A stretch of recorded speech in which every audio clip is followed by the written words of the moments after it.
Hello नमस्कार दोस्तों, स्वागत है आपका मेरे YouTube channel easy learning with Bharti में। जैसा कि हमने आप लोगों से कहा कि मैं स्पेशली सीटेट के लिए आपकी NCERT की जो सोशल स्टडीज़ है उसे कंप्लीट करवाऊंगी। तो अभी मैं इतिहास लेकर आई हूँ, जिसका जो पहला चैप्टर है यानी चैप्टर 1 हमने कंप्लीट करवा दिया है। आज मैं आप लोगों के सामने 2, 3, 4 यानी 2, 3 और 4 लेकर आई हूँ। तो चलिए शुरू करते हैं और देखते हैं कि इसमें कितने सारे क्वेश्चन हैं और कितने सारे डिटेल्स मैं लेकर आई हूँ, जिसे आप केवल सुन भी लेंगे तो आपके 90% डाउट्स क्लियर हो जाएंगे, ये मेरा दावा है। तो चलिए हम शुरू करते हैं। और हाँ, अगर अभी तक आपने मेरा channel easy learning with Bharti को सब्सक्राइब नहीं किया है तो उसे सब्सक्राइब करें, लाइक करें और कमेंट में बताएं कि आपको मेरा ये नोट्स कैसा लग रहा है। मैं आगे और आप लोगों के लिए क्या क्या पढ़ाने के लिए क्या क्या लेकर आऊँ। तो चलिए हम शुरू करते हैं। तो जो 2 है, अध्याय 2, यहाँ पे 2, 3, 4 हमने लिखा है। तो जो अध्याय 2 है उसका जो हेडिंग है वह है आरंभिक मानव की खोज में। तो आरंभिक मानव की खोज में तो जो पहला है क्वेश्चन वो है कि आखेटक हम किसे कहते हैं। तो आखेट का मतलब ही होता है शिकार करना। आखेट करना अर्थात शिकार करना। तो आखेटक हम शिकारी को कहते हैं। अब हम आगे बढ़ते हैं। आखेटक खाद्य संग्राहक एक जगह से दूसरी जगह क्यों जाते थे। तो जैसा कि हमने आपको पहले बताया कि आखेटक हम शिकारी को कहते थे। तो आखेटक संग्राहक जो होते थे वो एक जगह से दूसरी जगह क्यों जाते थे। तो इसके पीछे कम से कम 4 कारण हैं कि आखेटक लोग जो थे, जो शिकारी लोग थे, वो एक जगह से दूसरी जगह क्यों जाते थे। तो जो पहला कारण है वो यह है कि अगर वे एक ही जगह ज़्यादा दिनों तक रहते तो आसपास जो उनके आसपास में मौजूद फल थे, पौधे थे, फूल थे, जो भी खाने की सामग्री थे, उन्हें वो खाकर समाप्त कर देते। जानवर थे, जो भी चीज़ें थी उन्हें भी खाकर समाप्त कर देते। तो इसलिए और भोजन की तलाश में इन्हें एक जगह से दूसरी जगह जाना पड़ता था। अब हम आगे बढ़ते हैं। जो दूसरा कारण था वो यह था कि जानवर अपने शिकार के लिए या फिर हिरन और मवेशी अपना चारा ढूंढने के लिए एक जगह से दूसरी जगह जाया करते थे। तो इन जानवरों का शिकार करने वाले लोग भी इनके पीछे पीछे जाया करते होंगे, क्योंकि उस समय के कोई लिखित साक्ष्य नहीं है और उस समय के लोग भी जीवित नहीं हैं। तो हम ये बोल सकते हैं कि ऐसा करते होंगे। हम ये नहीं कह सकते हैं कि ऐसा ही होता होगा, लेकिन चूँकि इसके ये भी रीज़न हो सकते हैं। तो चलिए अब हम तीसरा कारण देखते हैं। तो जो तीसरा कारण था वो यह था कि पेड़ों और पौधों में फल फूल अलग अलग मौसम में आते हैं, इसलिए लोग उनकी तलाश में उपयुक्त मौसम के अनुसार अन्य इलाकों में घूमते होंगे। अब जो चौथा कारण था वह देखिए, जो चौथा कारण था वो सबसे स्पेसिफिक था और जो सबसे मेनली कारण था वह था पानी। क्योंकि पानी एक ऐसा चीज़ है कि जिसके बिना किसी के भी अस्तित्व, वो मनुष्य हो, जानवर हो, पेड़ पौधे हो, कुछ भी हो जिसे हम सजीव कह सकते हैं, उनका अस्तित्व, उनकी जीवन की कल्पना भी नहीं की जा सकती है। तो पानी की तलाश में लोग एक जगह से दूसरी जगह जाया करते थे। तो चलिए हमने क्या लिखा है चौथा कारण, उसे मैं डिटेल से देखती हूँ। तो पानी के बिना किसी भी प्राणी या पेड़ पौधों का जीवित रहना संभव नहीं होता और पानी झीलों, झरनों तथा नदियों में ही मिलता है। यद्यपि कई नदियों और झीलों का पानी कभी नहीं सूखता। कुछ झीलों और नदियों में पानी बारिश के बाद ही मिल पाता है, इसलिए ऐसी झीलों और नदियों के किनारे बसे लोगों को सूखे मौसम में पानी की तलाश में इधर उधर जाना पड़ता होगा। इसके अलावा लोग अपने नाते, रिश्तेदारों या मित्रों से मिलने भी जाया करते होंगे। यहाँ याद रखने वाली जो बात है वो यह है कि ये लोग जितनी भी यात्राएं करते थे वो पैदल करते थे। तो अब आगे हम बढ़ते हैं। आगे है कि आखेटक खाद्य संग्राहक शिकार के लिए किस चीज़ का उपयोग करते थे। जो शिकारी लोग होते थे वो शिकार करते थे, चूँकि जो शिकार करते उन्हें ही हम शिकारी कहेंगे। तो वो शिकार के लिए उस समय किन चीज़ों का, कैसे औजारों का उपयोग करते थे, इसके बारे में हम आगे जानते हैं। तो चलिए देखते हैं। तो आखेटक खाद्य संग्राहक शिकार के लिए पत्थरों, लकड़ियों और हड्डियों के औजारों का उपयोग करते थे। अब यहाँ पे क्वेश्चन है कि आखेटक लोग औजारों का किस रूप में इस्तेमाल करते थे। मतलब जो औजार होते थे उनसे वे लोग कौन कौन से कार्य लेते थे, कौन कौन से कार्य करते थे। तो चलिए हम देखते हैं। तो ये लोग औजारों का इस्तेमाल मेनली फल और फूल काटने, हड्डियों और मांस को काटने तथा पेड़ की छाल और जानवरों की खाल को उतारने के लिए किया करते थे। अब हम आगे बढ़ते हैं। अब है आगे उद्योग स्थल। उद्योग स्थल हम किसे कहते हैं? ये सारे VVI क्वेश्चन हैं और हाँ, ये सारे क्वेश्चन आ चुके हैं। तो उद्योग स्थल हम किसे कहते हैं? तो चूंकि पत्थर के जो उपकरण थे वे बहुत महत्वपूर्ण थे, इसलिए लोग ऐसी जगह ढूंढते रहते थे जहाँ अच्छे पत्थर मिल सकें। जहाँ लोग पत्थरों से औजार बनाते थे उस स्थलों को उद्योग स्थल कहते हैं। हमें इन उद्योग स्थलों के बारे में जानकारी आखिर मिलती कैसे है? तो आमतौर पर हमें ऐसी जगहों पर बड़े बड़े पत्थर के बड़े बड़े टुकड़े मिलते हैं और ऐसे उपकरण मिलते हैं जिन्हें लोग इन स्थलों पर छोड़ गए होंगे, क्योंकि वे ठीक से बने नहीं होंगे। क्योंकि जब हम किसी काम को करते हैं, किसी चीज़ को बनाते हैं, तो ज़रूरी नहीं है कि एक बार में ही वो परफेक्ट तरीके से अच्छी तरह से बन जाए। और जिन्हें जो चीज़ें अच्छी तरह से बनानी आती हैं, वो अगर थोड़ा सा भी उन चीज़ों में कमी हो जाए तो उसे वो रखना पसंद नहीं करते हैं, क्योंकि उन्हें खुद की कमी पता है। तो ऐसा माना जा रहा है कि जब लोग औजार बनाते होंगे तो अगर वो सही तरीके से नहीं बने तो उन्हें वहीं पे छोड़कर चले जाते होंगे। क्योंकि उसके साक्ष्य हमें मिले हैं, हमें प्रमाण मिले हैं, तो इस आधार पे हम ऐसा अनुमान लगा सकते हैं। तो क्योंकि वे ठीक से बने नहीं होंगे, साथ ही जो औजार थे, औजार बनाने के बाद जो पत्थरों के टूटे फूटे टुकड़े भी इन स्थलों पर मिले हैं। कभी कभी लोग इन स्थलों पर कुछ ज़्यादा समय तक रहा करते थे। ऐसे स्थलों को हम आवासीय और उद्योग स्थल कहते हैं। चलिए हम आगे बढ़ते हैं। आगे है भीमबेटका। तो ये क्वेश्चन है कि भीमबेटका कहाँ है? तो जो भीमबेटका है वो आधुनिक मध्य प्रदेश में है। अब हम आगे बढ़ते हैं कि जो आवासीय, यहाँ पे पुग्र स्थल लिखा गया है, जिसे आप पूरा स्थल पढ़ें, ये मेरी लिखावट में मिस्टेक है। तो आवासीय पुरा स्थल हम किसे कहते हैं? तो आवासीय पुरा स्थल उन्हें कहते हैं जहाँ लोग रहा करते थे।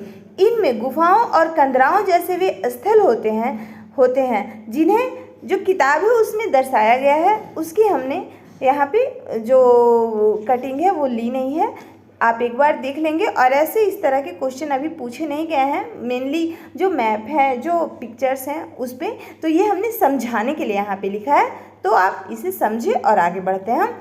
तो लोग ऐसे जो गुफाएं होती थी इन गुफाओं में क्यों रहते थे? तो वो इसलिए रहते थे क्योंकि यहाँ उन्हें बारिश, धूप और हवाओं से राहत मिलती थी। ऐसी प्राकृतिक गुफाएं विंध्य और दक्कन के पर्वतीय इलाकों में मिलती है जो नर्मदा घाटी के पास है। चलिए अब हम आगे देखते हैं, आगे क्या है? पूरा स्थल। इतना तो हम पढ़ लिए, पर पूरा स्थल हम कहते किसे हैं?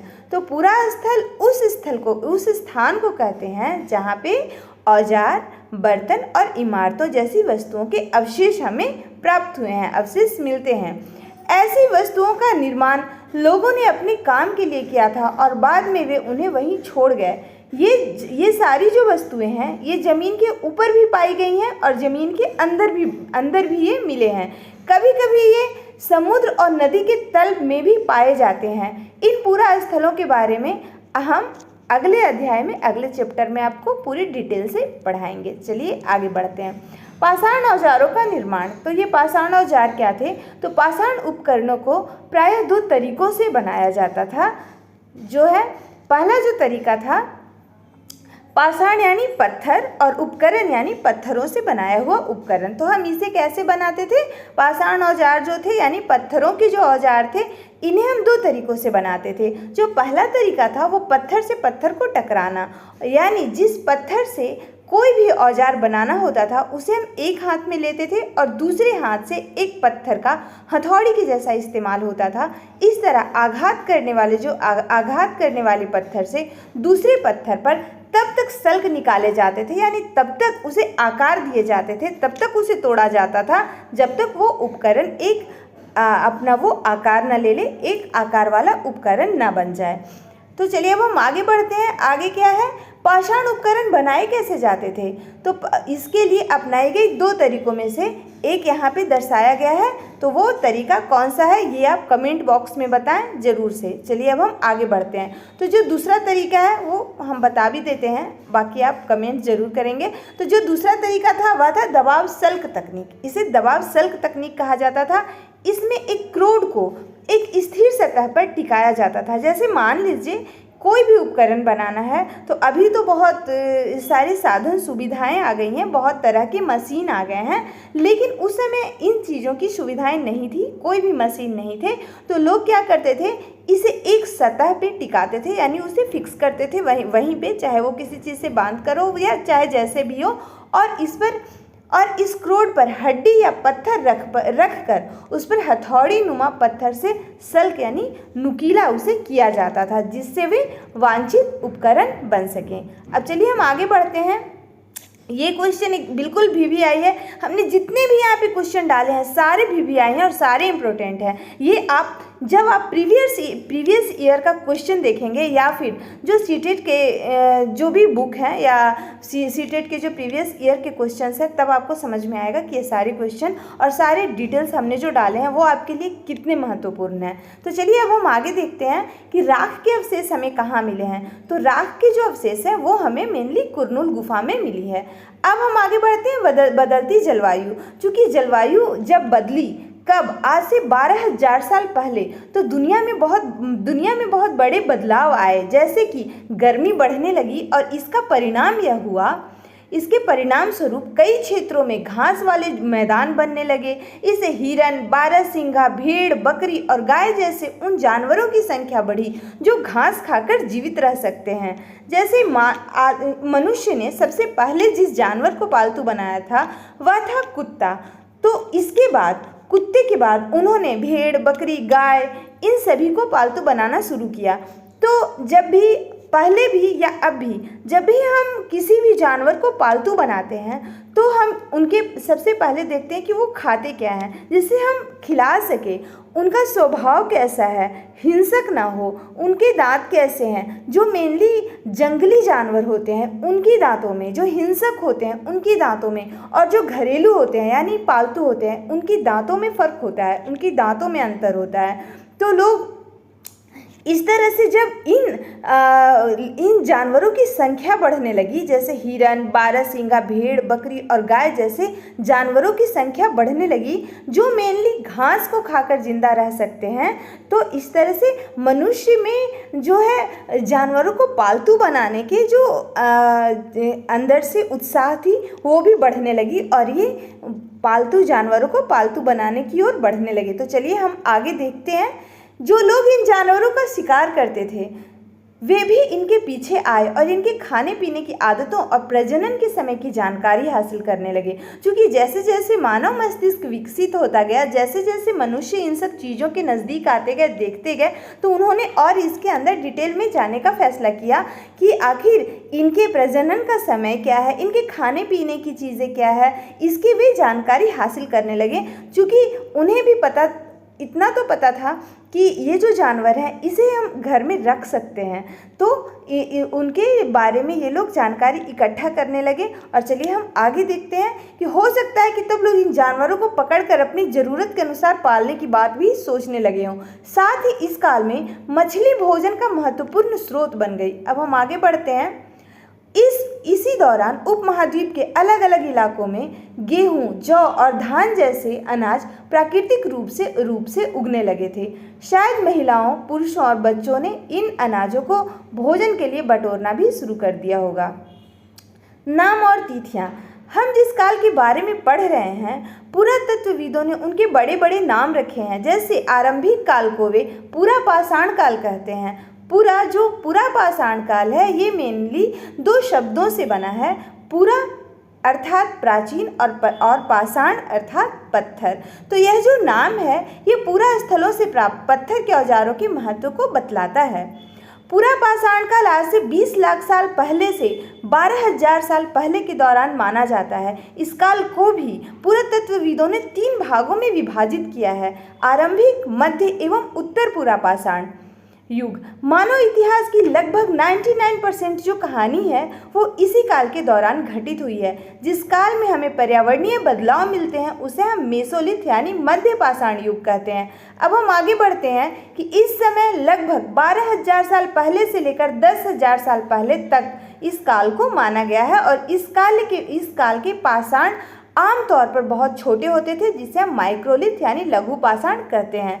प्रायः इन औजारों में हड्डियों या लकड़ियों के मुट्ठे लगे हौसिया यानी हंसिया जिसे हम बोलते हैं और आरी जैसे औजार मिलते हैं।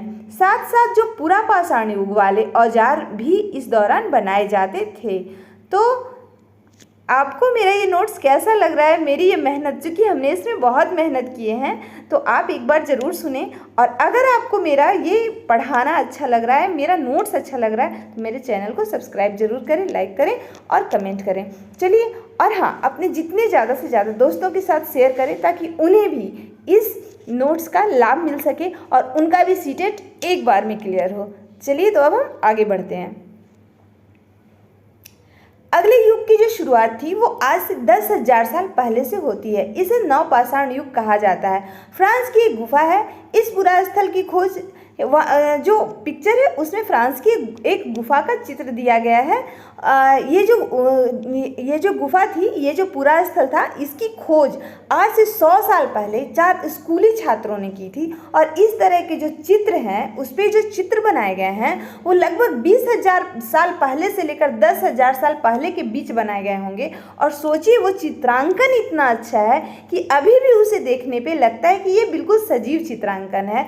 उसके जो कलर हैं वो कैसे बनाए गए होंगे, जो अभी तक बिल्कुल सही सलामत मौजूद हैं। चलिए, हम आगे देखते हैं।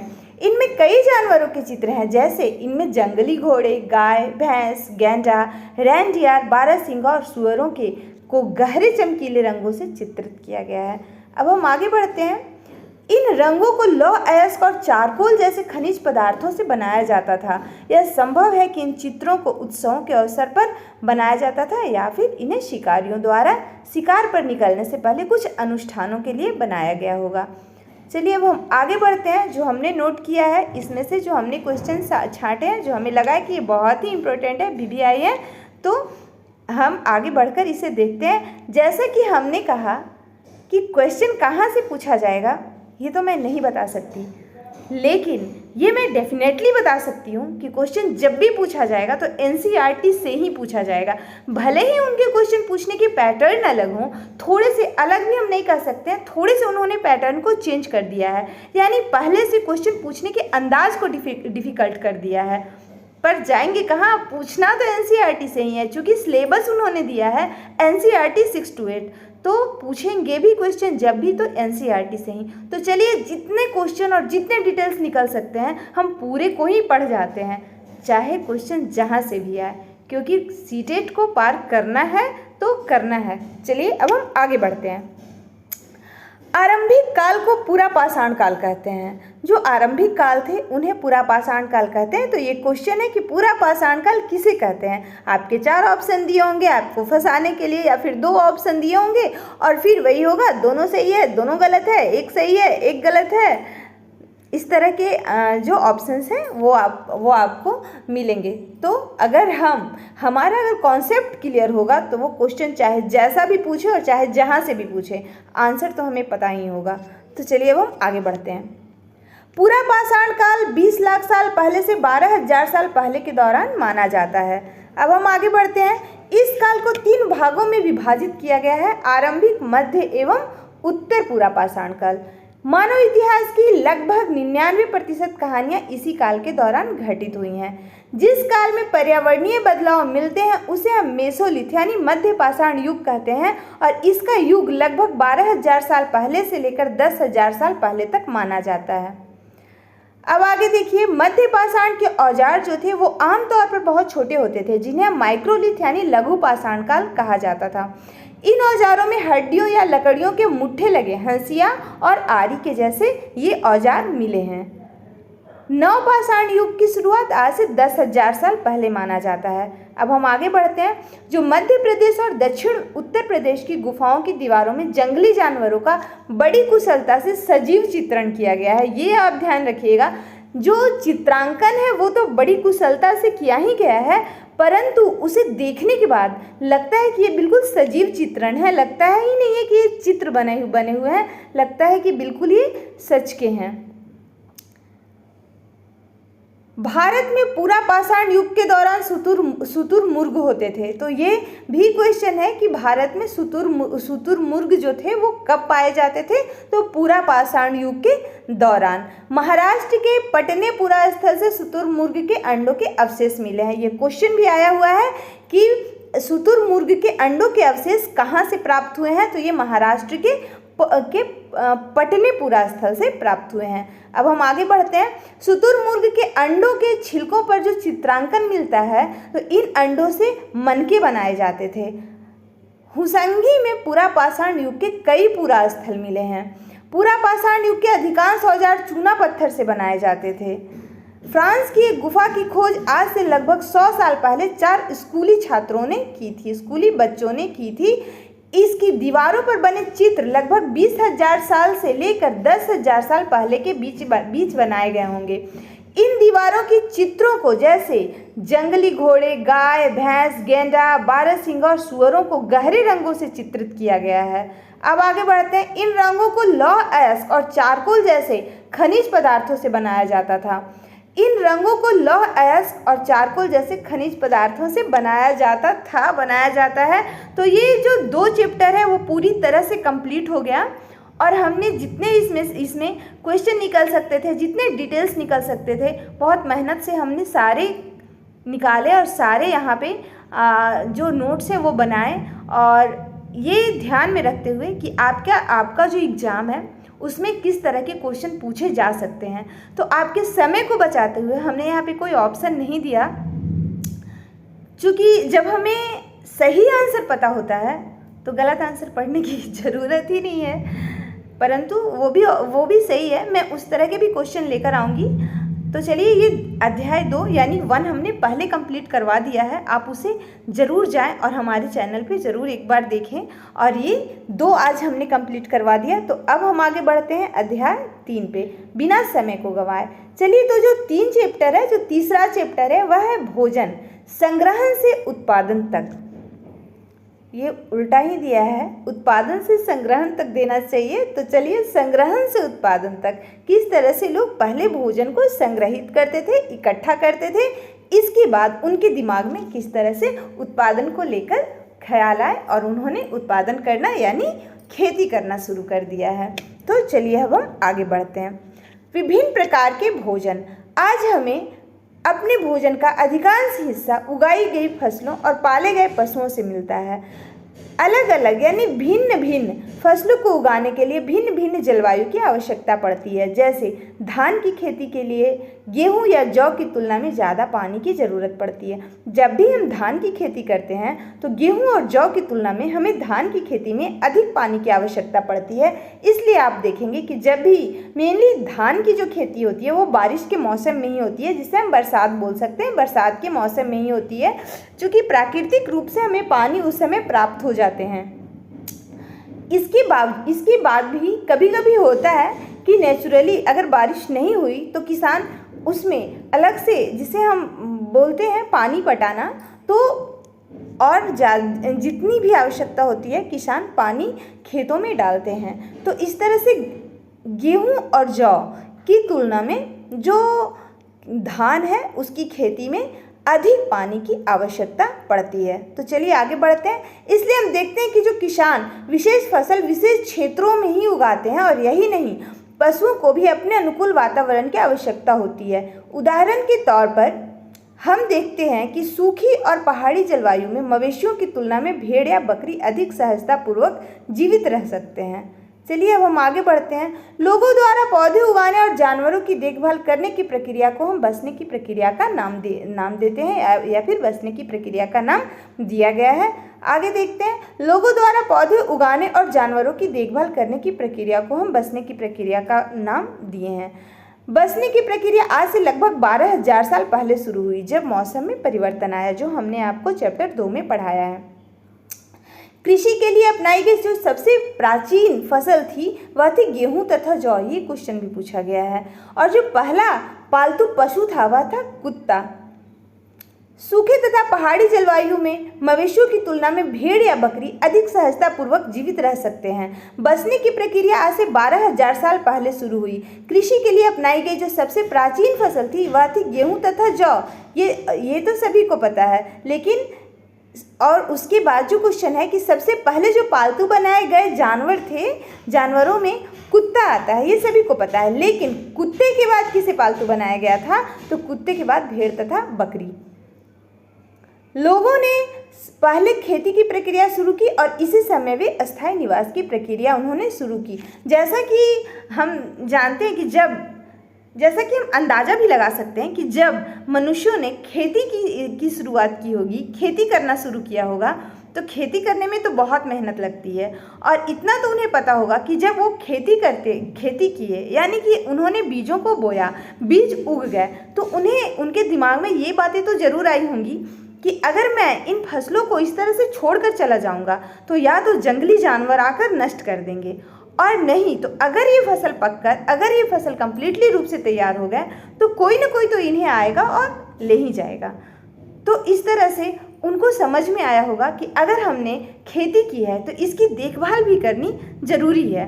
तो जैसे ही उनके दिमाग में देखभाल की बातें आई होंगी तो वहीं से बसने की जो प्रक्रिया है, बसने की जो सोच है, समझ है, उनके दिमाग में शुरू हो गई होगी कि अगर हमें खेती करना है तो हमें यहीं पे घर बनाकर यहीं पे स्थायी रूप से रहना होगा और इन्हें इनकी देखभाल करनी होगी। और वैसे भी धूप से, बारिश से बचने के लिए वे लोग गुफाओं में तो छुपते ही थे, गुफाओं में रहते ही थे। तो उन गुफाओं को भी देखकर कहीं ना कहीं उनके दिमाग में बसने की प्रक्रिया जरूर आई होगी। तो चलिए अब हम शुरू करते हैं। जानवर भोजन का एक अच्छा स्रोत थे, जैसे उनसे दूध, मांस इत्यादि प्राप्त होते थे। शुरुआती कृषकों तथा पशुपालकों के होने के महत्वपूर्ण साक्ष्य पश्चिमोत्तर क्षेत्र में, आधुनिक कश्मीर में और पूर्वी तथा दक्षिण भारत में पाए गए हैं। बुढ़झोम, ये कहाँ है? बुढ़झोम जो है वो जम्मू कश्मीर में है। यहाँ के लोग गड्ढे के नीचे घर बनाकर रहते थे, जिन्हें गर्तावास कहा जाता था। तो ये भी क्वेश्चन आया है कि गर्तावास किसे कहा गया है? तो गर्तावास हम उसे कहते हैं जो गड्ढे के नीचे जो घर होते हैं उन्हें हम गर्तावास कहते हैं, जो मेनली पाए कहाँ जाते हैं? तो बुढ़झोम में। बुढ़झोम कहाँ है? तो वर्तमान में जम्मू कश्मीर में है। चलिए अब हम आगे बढ़ते हैं। औजारों की धार को और अधिक पैना करने के लिए उन पर पॉलिश चढ़ाई जाती थी। अनाज या अन्य चीज़ों को पीसने के लिए ओखली तथा मूसल का प्रयोग किया जाता था। कपड़े बनाने के लिए कपास जैसे आवश्यक पौधे उगाए जाते थे। ये सारे जो क्वेश्चन हैं वो सारे ही महत्वपूर्ण हैं। तो चलिए अब हम आगे बढ़ते हैं। मेहरगढ़ में चौकोर तथा आयताकार घरों के अवशेष मिले हैं। तो ये भी क्वेश्चन है कि मेहरगढ़ में घरों के जो अवशेष मिले हैं वो उनके आकार कैसे होते थे? तो चौकोर तथा आयताकार। प्रत्येक घर में 4 या उससे ज़्यादा कमरे होते थे। मेहरगढ़ के लोगों में मृत्यु के बाद भी जीवन की आस्था थी। मतलब उनका मानना था कि मृत्यु के बाद भी एक और जीवन होता है। तो इसके मेहरगढ़ में मृतकों के साथ कुछ सामान भी रखे जाते थे, इसलिए वे लोग जब मृतक को दफनाने जाते थे तो उसके साथ कुछ सामान भी रख देते थे। यहाँ तक कि उसके पसंदीदा जो जानवर, मतलब उसकी पसंद की जो चीज़, चूँकि इंसान जब धरती पे होता है तो किसी न किसी चीज़ से उसके लगाव होते हैं, तो उन चीज़ों को भी जो मृतक के साथ लोग दफना देते थे। जैसे मेहरगढ़ में एक कब्र मिला है जिसमें मृतक के साथ एक बकरी को दफना दिया गया है। दाओजली में खरल तथा मूसल जैसे पत्थरों के उपकरण मिले हैं। मेहरगढ़ में लोगों ने संभवतः सबसे पहले जौ, गेहूं उगाना और भेड़ बकरी पालना सीखा।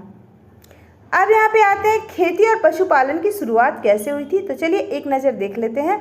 जैसा कि अध्याय 2 में हमने पढ़ा कि दुनिया की जो जलवायु है यह बदलती रहती है, साथ ही जिन वनस्पतियों और पशुओं का भोजन के रूप में इस्तेमाल करते थे वे भी बदलते रहे। लोगों का ध्यान कुछ बातों की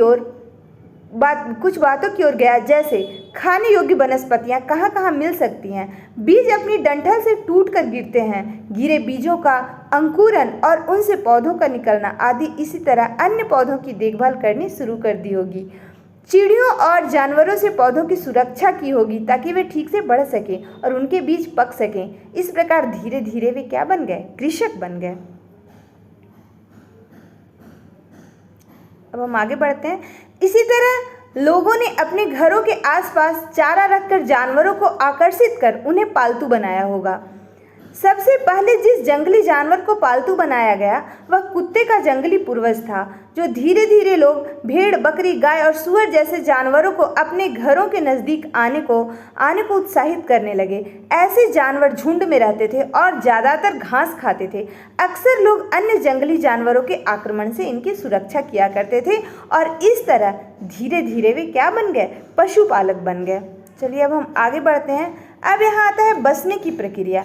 जैसा कि हमने ऊपर में आपको बताया कि बसने की प्रक्रिया, जब उन्होंने खेती करने की शुरुआत की होगी, उसके बाद उनके दिमाग में बसने की प्रक्रिया आई होगी। तो चलिए हम देखते हैं कि लोगों द्वारा पौधे उगाने और जानवरों की देखभाल करने की प्रक्रिया को हम बसने की प्रक्रिया का नाम देते हैं। अपनाए गए ये पौधे तथा जानवर अक्सर जंगली पौधों तथा जानवरों से भिन्न यानी अलग होते थे। इसकी वजह यह है कि बसने की प्रक्रिया की दिशा में अपनाए गए पौधों या जानवरों का लोग चयन करते हैं। उदाहरण के तौर पर उन्हीं पौधों तथा जानवरों का चयन करते हैं जिनके बीमार होने की संभावना कम हो। यही नहीं, उन्हीं पौधों को चुनते हैं जिनके बड़े दाने वाले अनाज पैदा होते हैं, साथ ही जिनकी डंठलें मजबूत होती हैं, अनाज पके दानों के भार को जो संभाल सके। ऐसे पौधों के बीजों को संभाल कर रखा जाता है ताकि फिर से उगाने के लिए उनके गुण सुरक्षित रह सकें। चलिए अब हम आगे देखते हैं। उन्हीं जानवरों को आगे प्रजनन के लिए चुना जाता है जो आमतौर पर अहिंसक होते हैं। जैसा कि हमने आपको बताया कि जंगली जानवर और पालतू जानवर में अंतर होता है, उनके जो दांत होते हैं उनमें भी अंतर होते हैं। तो हम जब भी किसी भी जानवर को पालतू बनाएंगे तो पहले ये देखेंगे कि वो अहिंसक है कि नहीं, क्योंकि उससे हमें खुद की भी तो रक्षा करनी है। अब हम अगर हिंसक जानवर को पाल लेंगे, बाघ शेर को पाल लेंगे, पता चलेगा वो बड़ा हुआ और सबसे पहले चट किया अपने मालिक को ही। तो इस तरह से जो अहिंसक जानवर थे, जो सीधे साधे थे, उन्हें ही पालतू बनाया गया। जैसे कुत्ते के बाद आपने पढ़ा अभी भेड़, बकरी इत्यादि को। तो चलिए अब हम आगे बढ़ते हैं।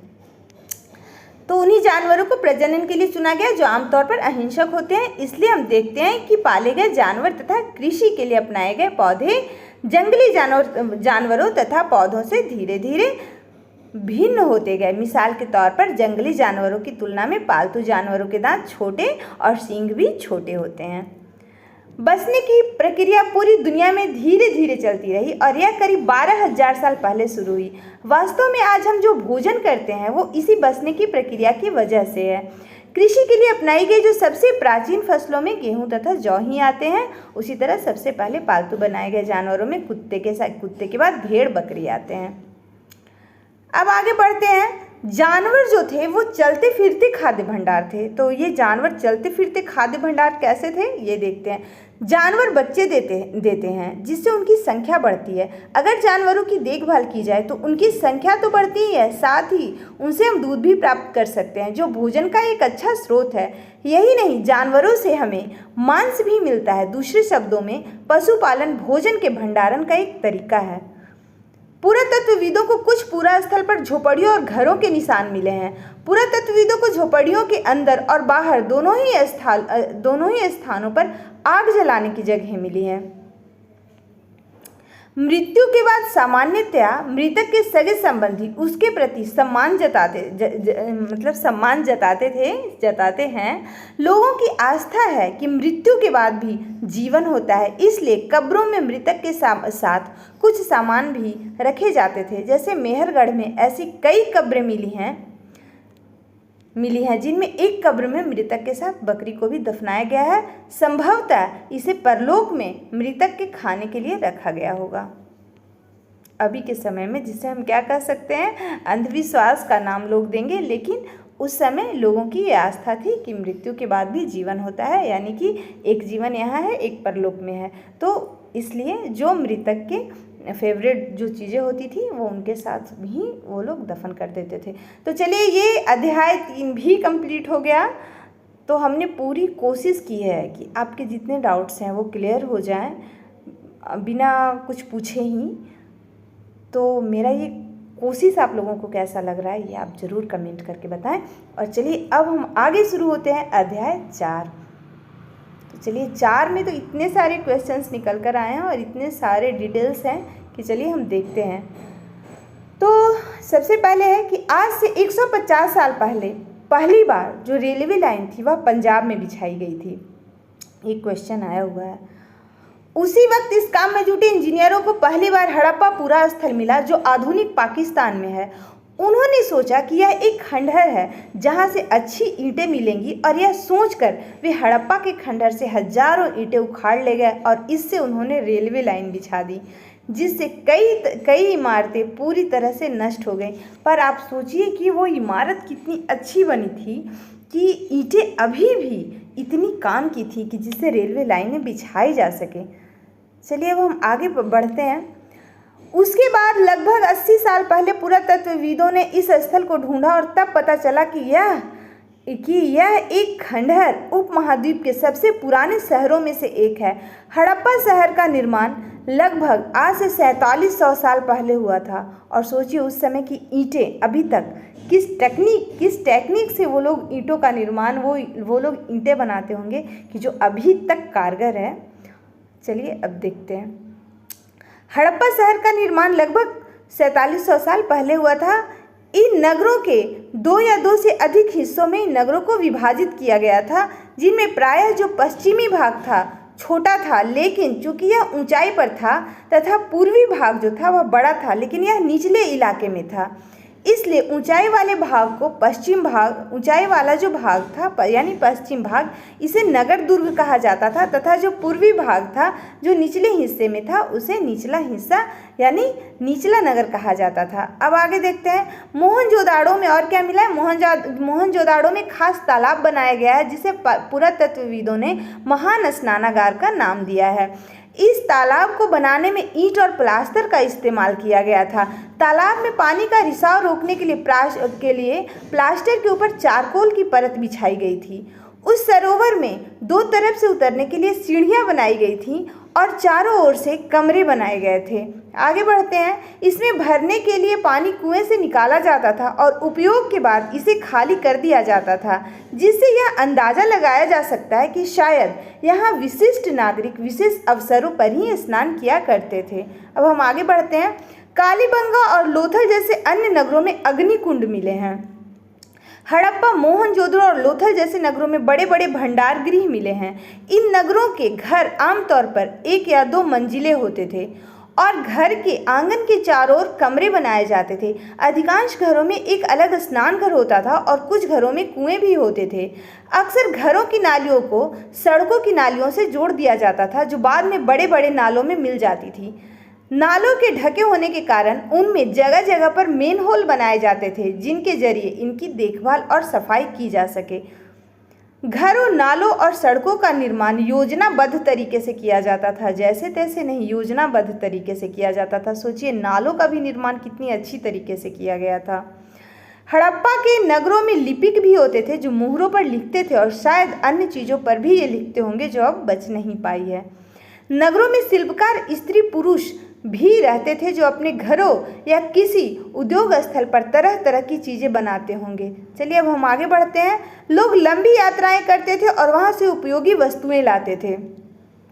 हड़प्पा से पुरातत्वविदों को जो चीज़ें मिली हैं उनमें अधिकांश पत्थर, शंख, तांबे, कांसे, सोने और चांदी जैसी धातुओं से बनाई गई चीज़ें हैं, जिनमें तांबे और कांसे से औजार, हथियार, गहने और बर्तन बनाए जाते थे। सोने और चांदी से गहने और बर्तन बनाए जाते थे। यहाँ मिली जो सबसे आकर्षक वस्तु है उसमें से एक मनके, बाट और फलक हैं। हड़प्पा सभ्यता के लोग पत्थर की मुहर बनाते थे। इन आयताकार मुहरों पर सामान्यतः जानवरों के चित्र मिलते हैं। हड़प्पा सभ्यता के लोग काले रंग से डिजाइन किए हुए खूबसूरत लाल मिट्टी के बर्तन बनाते थे। संभवतः 7000 साल पहले मेहरगढ़ में कपास की खेती होती थी, यानी कपास की खेती भी शुरू हो गई थी। मोहनजोदड़ो से कपड़ों के अवशेष और चांदी के ढक्कन तथा कुछ अन्य तांबे की वस्तुओं से चिपकी हुई चीजें मिली हैं। पक्की मिट्टी तथा फेयन से बनी तकलियां सूत कटाई का संकेत देती हैं। पत्थर और शंख प्राकृतिक तौर पर पाए जाते थे, जबकि फेयंस को कृत्रिम रूप से तैयार किया जाता था। फेयंस से मनके, चूड़ियाँ, बाले और छोटे बर्तन बनाए जाते थे। हड़प्पा में कई चीज़ें वही मिलती थी, परंतु तांबा, लोहा, सोना, चांदी और बहुमूल्य पत्थरों का वे दूर दूर से आयात करते थे। तो वे किन चीज़ों का कहाँ से आयात करते थे ये यहाँ पे हमने बताया है। जैसे वे तांबा का आयात कहाँ से करते थे? राजस्थान और ओमान से। टीन का आधुनिक ईरान और अफगानिस्तान से। सोना कर्नाटक, और जो बहुमूल्य पत्थर थे वो गुजरात, ईरान और अफगानिस्तान से मंगवाते थे। पौधों के अवशेष से ये पता चलता है कि हड़प्पा के लोग गेहूं, जौ, दालें, मटर, धान, तिल और सरसों उगाते थे। हड़प्पा के लोग गाय, भैंस, भेड़ और बकरियां पालते थे। हड़प्पा से हल के आकार के खिलौने मिले हैं, जिससे ये पता लगाया जा सकता है कि हल से खेती की जाती थी उस समय। धौलावीरा खदीर बेट के किनारे बसा हुआ है, जहाँ हड़प्पा सभ्यता के कई नगर को दो भागों में विभक्त किया गया है, 2 भागों में बांटा गया है। वहीं धौलावीरा नगर को 3 भागों में बांटा गया था। तो ये भी क्वेश्चन एक बन रहा है यहाँ पे कि 3 भागों में किस नगर को बांटा गया था? तो धौलावीरा को। हड़प्पा सभ्यता का अंत आज से 39 साल पहले हुआ था। तो इसके अंत के कारण क्या क्या थे वो यहाँ पे देखिए। तो हड़प्पा सभ्यता के अंत के बहुत से कारण हैं, जिनमें से यहाँ पे कुछ दिया हुआ है। जैसे कुछ विद्वानों का कहना है कि उस समय नदियाँ सूख गई थीं, जबकि कुछ का कहना है कि जंगलों का विनाश ही हड़प्पा के जो अंत का कारण बना, यानी जंगलों का विनाश हो गया। तो कुछ विद्वानों का कहना है कि चारागाह और घास वाले मैदान समाप्त हो गए होंगे। कुछ का कहना है कि कुछ इलाकों में बाढ़ आ गई होगी। तो कुछ विद्वानों का कहना है कि शासकों का नियंत्रण समाप्त हो गया। इसके लगभग 1400 साल बाद नए नगरों का विकास हुआ। लगभग 5000 साल पहले मिस्र में शासन करने वाले राजाओं ने सोना, चांदी, हाथी दांत, लकड़ी, हीरे, जवाहरात लाने के लिए अपनी सेनाएं दूर दूर तक भेजी। उन्होंने बड़े बड़े मकबरे बनवाए, जिन्हें पिरामिड के नाम से जाना जाता है। राजा के मरने पर उनके शवों को उन्हीं पिरामिडों में सुरक्षित रखा जाता था, और जो शव होते थे उन्हें मम्मी कहा जाता था। उनके शवों के साथ और भी अनेक चीज़ें दफनाई जाती थी। जैसा कि हमने आपको पहले ही बताया कि उन लोगों का मृत्यु के बाद भी जीवन में आस्था थी। तो जो लोग मरते थे उनके जो शव होते थे उनके साथ बहुत सारी चीज़ें जो उनके मृतक के फेवरेट जो पसंदीदा चीज़ें होती थी उसके साथ दफना दी जाती थी। जैसे इनमें कुछ खाने पीने की चीज़ें, पेय पदार्थ, वस्त्र, गहने इत्यादि, और कभी कभी दास और दासियों को भी उनके साथ दफना दिया जाता था। जो दास दासियां राजा के पसंदीदा होते थे, वो राजा के मरने के बाद दास दासियों को भी उनके साथ परलोक भेज दिया जाता था सेवा करने के लिए। तो चलिए अब हम आगे बढ़ते हैं। अब हम आगे नहीं बढ़ते हैं क्योंकि हमारा जो चैप्टर है ये यहीं पे कंप्लीट हो गया। तो हमने आज 2, 3, 4 ये तीनों ही कंप्लीट करवा दिए। तो आपको मेरा ये नोट्स पढ़ाने का तरीका कैसा लगा आप ज़रूर बताएं। और हमारा जो चैनल है इजी लर्निंग विद भारती को सब्सक्राइब करें, शेयर करें, कमेंट करें। और हाँ, मैं बहुत जल्द अगले चैप्टर के साथ फिर से आती हूँ। तब तक के लिए थैंक यू।